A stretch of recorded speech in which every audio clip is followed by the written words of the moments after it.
귀한 찬양 감사드립니다.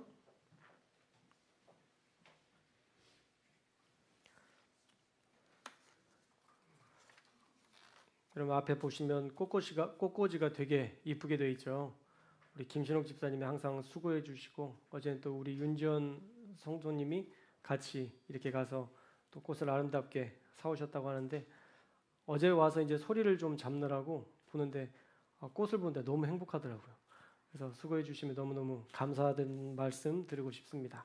감사합니다. 여러분들 꽃처럼 아름다운 우리 성도님들이 오늘 예배 가운데에서 정말 행복함을 느끼고 또 하나님께서 주시는 은혜들을 누리며 살아갈 수 있기를 주님의 이름으로 축복합니다. 오늘은 예수님이 오신 이유라는 제목으로 하나님의 말씀 나누려고 합니다. 자, 우리가 하나님을 믿으면서도 왜 믿는지 분명하지 않은 상태에서 신앙생활을 할 때가 종종 있습니다. 어떤 때에는 내 문제를 해결해 주시는 분이 필요하니까 신앙생활을 하기도 하고 내 질병의 문제가 고통스러워 주님을 찾기도 합니다. 또 외로움 때문에 자녀들의 문제를 해결해 주십사 주님을 찾는 경우도 있습니다.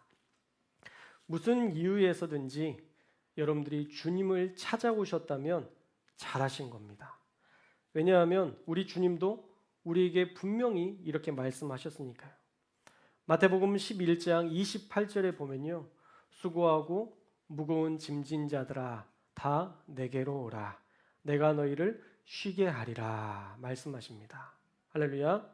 아멘이시죠? 여기서 나오는 수고하다라는 말은요. 감정적으로 지쳐있고 낙담해 있는 상태를 가리키는 말입니다.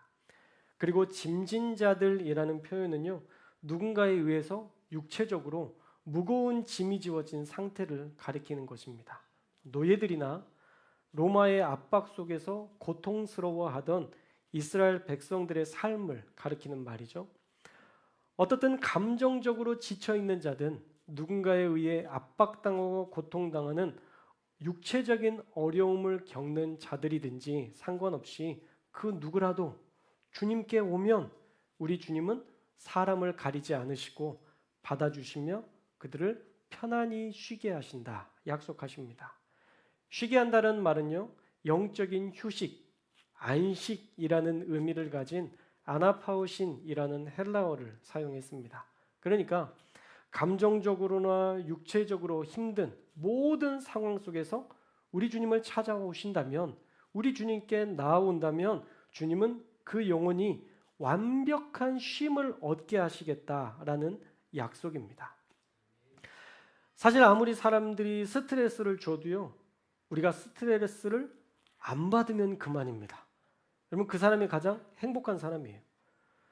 우리 주님께 나오면요. 하나님께서 그런 완벽한 쉼을 안식을 주시겠다 약속하신 것입니다. 오늘 예배에 나오신 여러분들이 육체적으로 어려움이 있는 자들은 그 어려움이 해결될 수 있기를 주님의 이름으로 축복합니다. 감정적으로 괴로운 일들이 있는 분들도 하나님께서 주시는 그 쉼으로 완벽하게 평안을 누릴 수 있기를 주님의 이름으로 축복합니다. 그런데 사실요. 우리가 필요할 때만 만나는 만남은 오래 지속되지는 못해요. 우리 주변에도 보면 힘들 때만 전화하는 사람들이 있잖아요. 평소 때에도 아무런 연락 한 번 없다가 우리의 경조사 때도 아무런 연락도 없다가 뭐가 필요하거나 어떤 도움이 필요할 때만 갑작스럽게 전화해서는 잘 지내?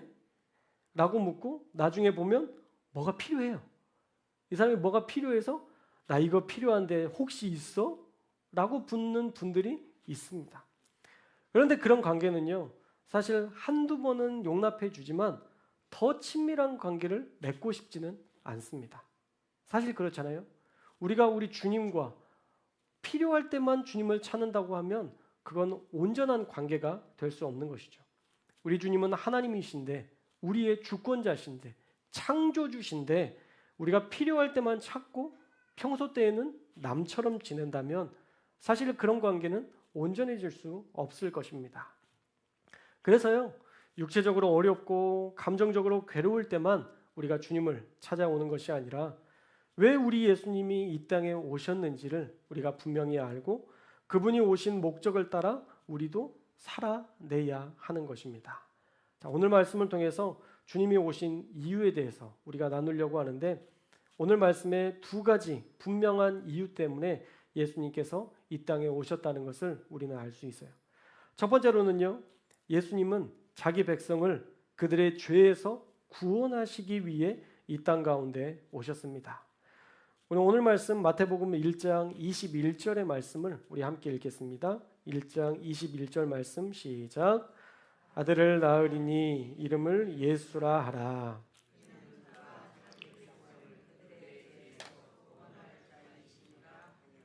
아멘. 자, 예수라는 이름의 뜻은요, 하나님은 구원이시다라는 뜻이에요.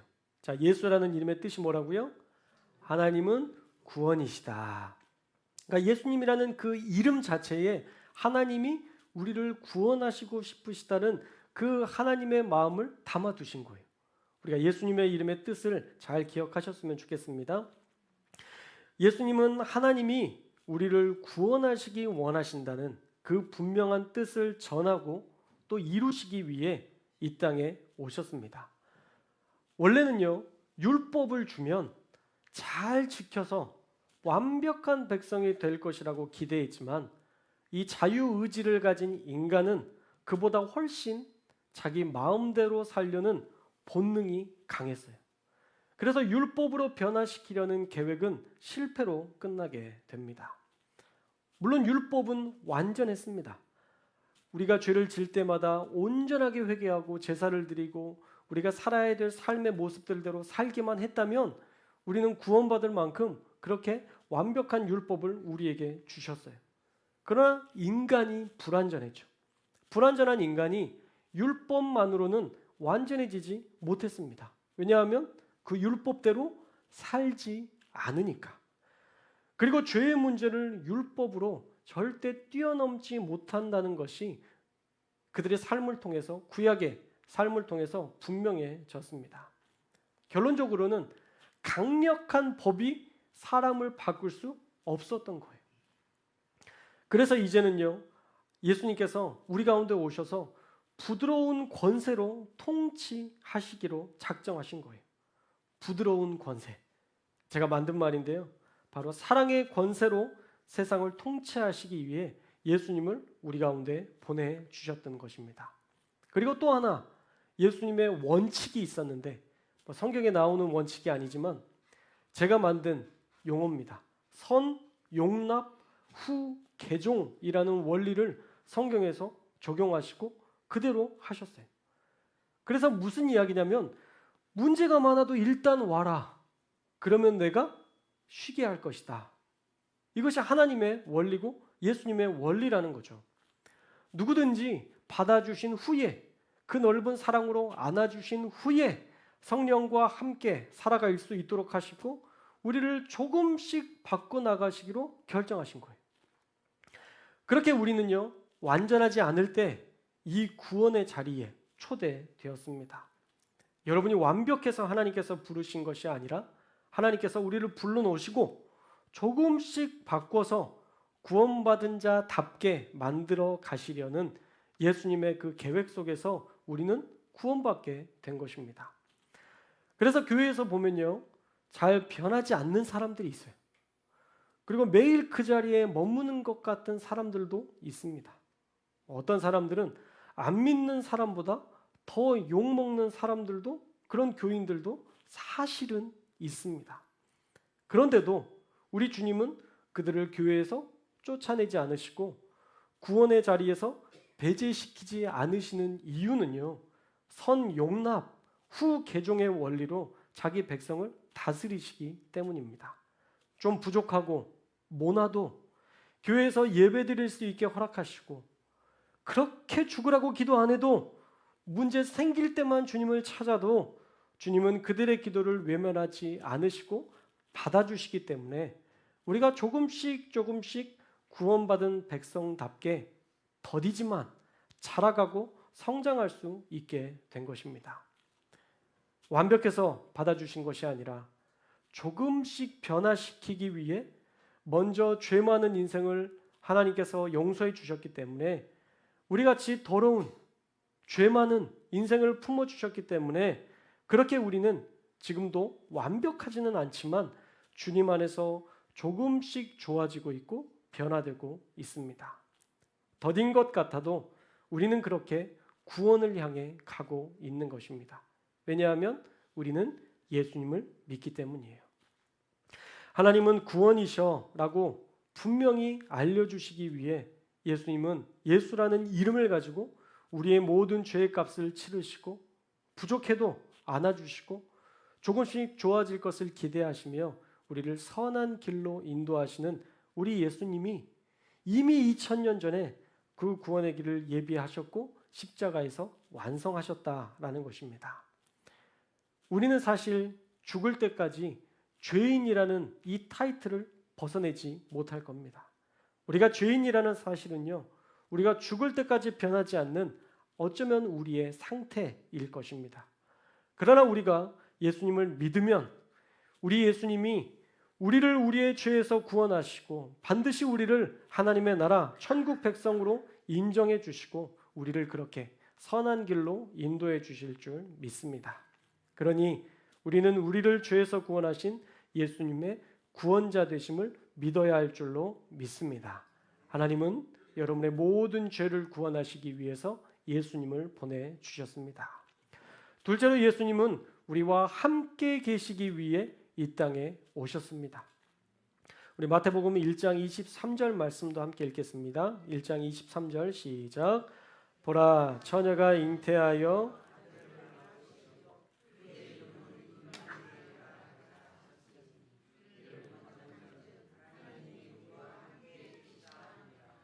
아멘.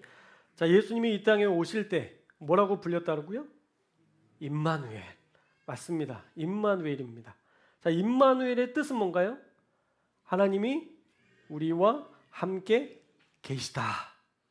자, 계셨다라고 했나요? 계시다. 그럼 뭐예요?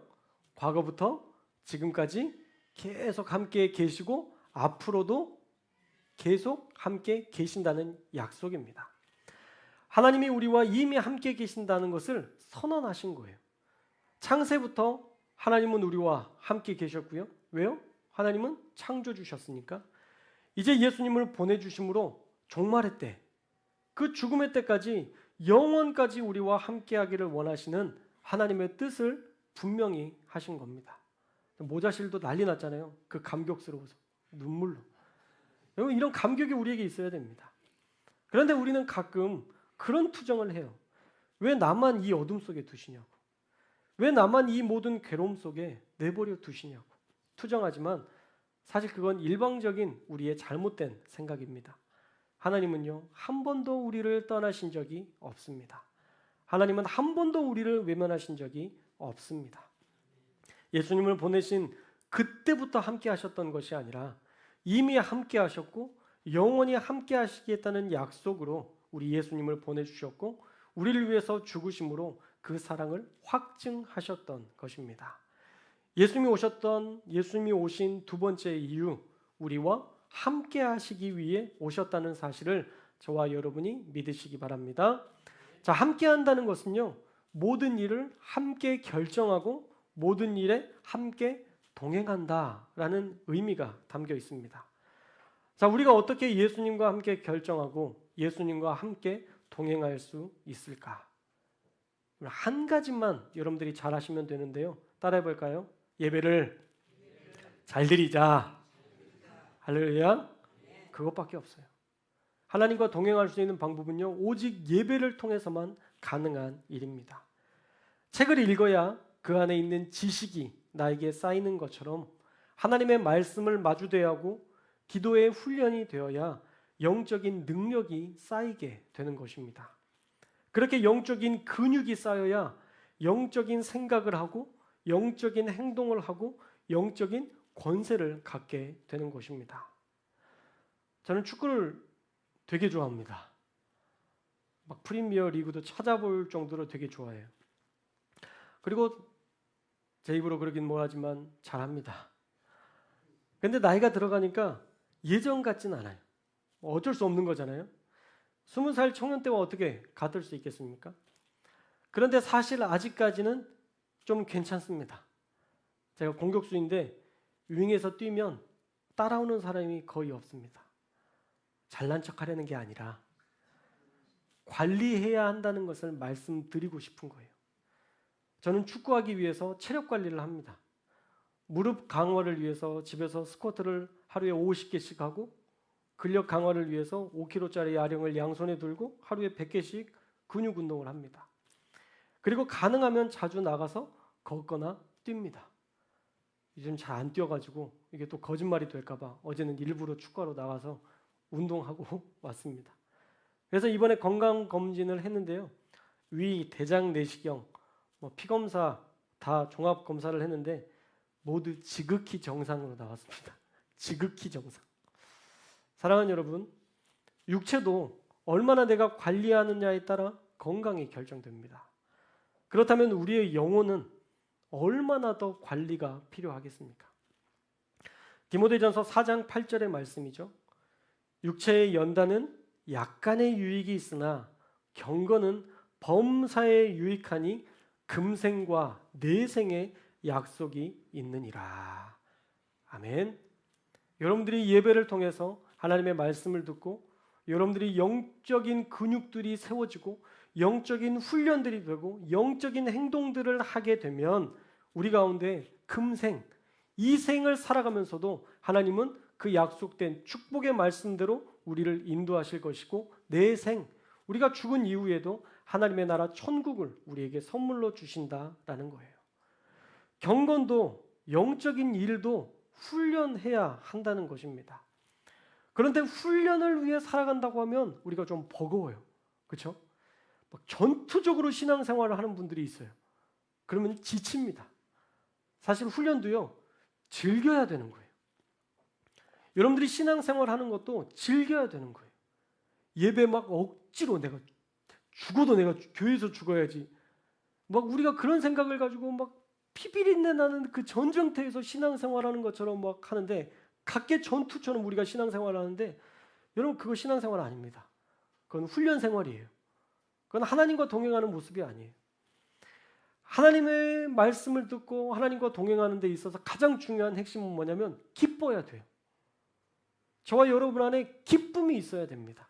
그렇지 않으면 다 버거워요. 하는 게 다 힘들어요.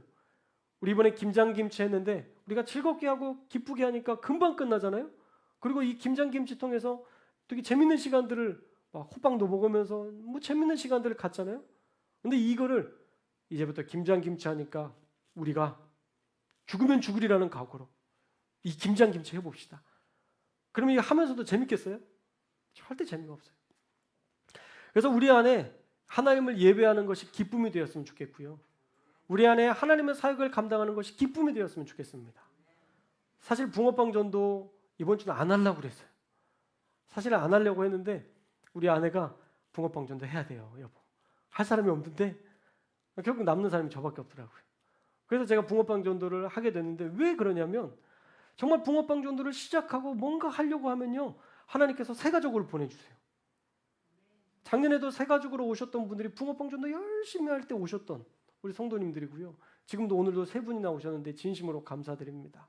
그렇게 새 가족이 와서 하나님 앞에 예배드릴 수 있는 것은요, 우리가 전도의 마음을 쓸 때 하나님이 새 가족도 보내주시고, 우리가 하나님의 일에 힘쓸 때 하나님께서 축복도 허락해 주시는 거예요. 그래서 우리가 기쁨을 찾아냈으면 좋겠어요. 우리가 같이 여기서 율동하면서 얼마나 잘하겠어요. 사실 막 엄청 잘하는 막 그 아이돌처럼 못하잖아요. 우리가 조금 기대치를 낮추고 우리가 그냥 하고 싶은 마음으로 뭐든지 한다면, 여러분 그게 우리끼리 즐거움이잖아요. 그게 우리끼리 행복 아니겠어요? 우리가 교회 생활을 그렇게 할 수 있었으면 좋겠어요. 제가 지난주에 이제 내년 목회 계획을 세우면서 어떻게 목회를 해야 될까? 전투적으로 생각하니까 답이 하나도 안 나와요. 전투적으로 생각하니까 다들 너무 바쁜데 어떻게 교회가 이렇게 이런 일들을 할 수 있을까? 답이 안 나오더라고요. 그런데 하나님이 저에게 주셨던 딱 한 가지 마음이 있었어요. 그건 뭐냐면 우리 송도교회가 예배하는 교회가 되었으면 좋겠다라는 마음이었어요. 저는 내년에 우리 교회가 예배하는 교회가 되기를 꿈꾸며 교회 사역을 감당하려고 합니다. 엄청난 뭐 그런 거 기대하지 않고요. 우리가 예배 나와서 그냥 살아가는 것, 하나님의 말씀을 듣는 것이 기쁨이 되고 하나님의 말씀대로 행했더니 정말 하나님의 기적이 나타나는 것들을 우리가 보면서 행복해하고 어떤 어려움이 있어도 하나님이 내 곁에서 나의 투정도 들어주시고 내 기도도 들어주신다는 사실에 감격하면서 하는 것. 여러분 그것이 진짜 신앙생활인 거예요. 바라기는 우리 교회가 오늘 들은 말씀처럼 예수님께서 이 땅에 오셨던 이유를 반드시 분명히 알고 우리가 신앙생활할 수 있기를 주님의 이름으로 축원합니다. 먼저 우리를 죄에서 구원하시기 위해 예수님을 보내셨다는 사실을 저와 여러분들이 믿으시기 바랍니다. 이제는 여러분이 지은 죄 때문에 천국에 가지 못하는 게 절대 아니에요. 여러분이 지은 죄 때문에 천국에 가지 못하는 게 아닙니다. 여러분의 죄는요, 예수님께서 십자가에서 다 해결하셨기 때문에 여러분의 죄 때문에 여러분들이 지옥에 갈 수는 없습니다. 대신 여러분이 천국에 가지 못한다면 예수님을 안 믿기 때문일 거예요. 절대 죄 때문이 아니에요. 그러므로 여러분 예수님 잘 믿으시기를 주님의 이름으로 축원합니다. 믿기만 하면 죄를 뛰어넘어 우리는 그 놀라운 영생의 선물을 얻을 수 있기 때문입니다. 또한 우리와 함께 하시기 위해서 임마누엘 하나님으로 오셨던 우리 주님을 우리가 기억하며 우리가 영적인 훈련을 통해서 하나님을 더 알아가고 주님과 동행할 수 있었으면 좋겠습니다. 예배를 통해서 주님을 더 깊이 알았으면 좋겠고요. 우리의 영적인 부분이 이 예배를 통해서 잘 훈련되었으면 좋겠습니다. 내년에는 우리가 오후 예배 때도 다양한 일들을 계획하고 있는데 뭐 기도 훈련학교 지금 계속 하고 있잖아요. 기도학교, 그다음에 성령학교, 예배학교 이런 것들을 가지고 우리가 또 훈련 받고 또 우리가 했던 이단 종교 관련된 이단 수업도 다시 좀 후반기에 진행하면서 우리가 다양한 것들을 배우려고 합니다. 그럼 예배만 잘 나와도 웬만한 신학교에서 배우는 것 이상의 것들을 여러분들이 훈련될 수 있어요. 그래서 여러분 예배 잘 나오셨으면 좋겠어요. 제가 전화해야 나오실 분 손 들어주세요. 없으시죠? 할렐루야, 아멘. 모두가 나오실 줄 믿습니다. 이것저것 핑계가 너무 할 일이 많아서 못 나오시는 분 손 들어보세요. 없는 줄 믿습니다. 저만 들었네요, 그죠? 아무도 없는 줄 믿습니다. 여러분 예배는요 선택이 아니라 필수예요. 사실 예배를 통해서만 변화돼요. 100%입니다. 우리가 그 다른 것 어떤 것 막 내가 책을 읽고 내가 변화된다고요? 아니요. 그 변화는요 약간의 유익이지 완벽한 변화는 아니에요. 사실 완벽한 변화는 이 예배를 통해서만 가능하고 우리 하나님이 그렇게 디자인하셨어요. 사실 초대교회 성도들이 그렇게 막 훈련받았나요? 막 YM 가서 막 교육받고 막 뭐 제주도 열방대학 가서 훈련받아서 그분들이 그렇게 하나님을 사랑하고 하나님을 위해서 죽을 수 있는 신앙생활을 했었나요? 아니에요. 그들이 했던 건 뭐예요? 예배예요. 온전한 마음으로 하나님 앞에 예배드리는 그 하나만으로 그들은 주님을 위해서 죽을 수 있을 만큼의 믿음으로 성장했던 것입니다. 우리 교회가 그렇게 될 줄로 믿습니다. 우리 성도교회가 그렇게 하나님을 사랑하는 마음으로 예배하고 하나님을 사랑하는 마음으로 발표회 준비를 하고 하나님을 사랑하는 마음으로 식사를 준비하고 사랑하는 마음으로 교제할 때에 하나님께서 우리 교회를 초대교회와 같이 아름답게 성장하게 하실 줄 믿습니다. 그리고 하나님과 동행하는 법을 배울 수 있었으면 좋겠어요. 여러분 모든 순간에 하나님 앞에 기도하십시오. 모든 문제를 발견할 때마다 주님 앞에 기도하십시오. 속상할 때도 하나님 앞에 아뢰십시오. 수고하고 무거운 짐이 있을 때 하나님 앞에 아뢰십시오. 그러면 하나님은 그 모든 것들을 듣고 알고 보시고 우리의 삶에 함께 하셔서 우리를 선한 길로 인도해 주시는 우리와 함께 하시는 임마누엘 하나님을 경험하게 될 줄로 믿습니다. 한 주간 그렇게 예배에 힘쓰는 저와 여러분들이 되시기를 주님의 이름으로 축원합니다. 다시 한번 수요 예배 안 나오실 분 금요 예배 안 나오고 내가 새벽 예배는 못 하겠어요. 새벽 예배는 안 할게요. 새벽 예배는 어려우니까. 자, 수요 예배 금요 예배 안 나오실 분 없으시죠? 하여튼 안 나오면 계속 부담감이 있을 거예요. 부담감이요 충만할지어다.